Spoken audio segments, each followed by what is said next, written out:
There have been a lot of big changes at UW-Madison over the last 8 years. Barry Alvarez, Bo Ryan, to name a couple. Not to mention 2 full student classes have come in as freshmen and graduated.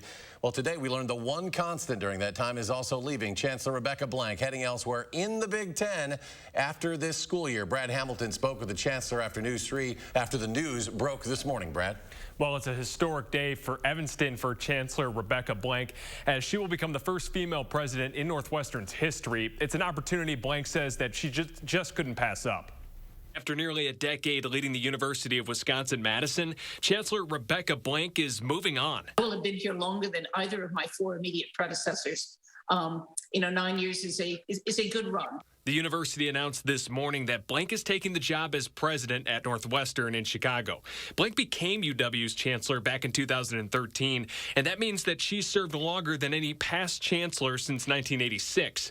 But prior to her time in Madison, Blank established herself internationally. She worked for 3 presidential administrations, most recently Secretary of Commerce under President Obama.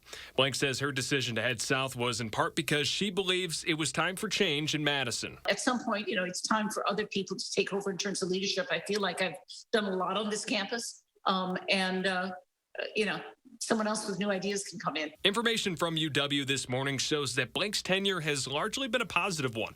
The 4-year graduation rate is the highest ever in UW's history, and it's at or near the top in the best public schools in the country under several national rankings, and scholarship aid quadrupled during Blank's tenure. Still, Blank says that there are a few frustrations that she couldn't fix, including disappointment with the GOP-led legislator over school funding.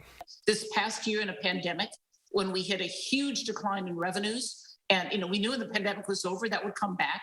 What did every other university do? They borrowed and will pay back in the future. And we weren't able to do that. UW System President Tommy Thompson said in a statement today that Chancellor Blank's strong leadership helped add to the University of Wisconsin's already strong legacy, while Governor Tony Evers congratulated Chancellor Blank, saying that he was grateful for her near decade of leadership. Chancellor Blank is set to become the first female president at Northwestern when she heads there next summer. But one thing is certain, Blank won't forget any of the memories she has from her time in Madison. I'm very bullish on the future of Madison. I will miss many things about this. My husband and I went down to the terrace for lunch on Saturday, and we were sitting there looking out at the lake, and my husband looked at me and said, Evanston is a lovely place, and Lake Michigan is lovely, but there really isn't another place anywhere on a college campus in the world that is quite as nice as the terrace. And I think that's true. I'll miss that. I'll miss game days. Blank does have a history with Northwestern, serving as a member of the university's faculty from 1989 to 1999.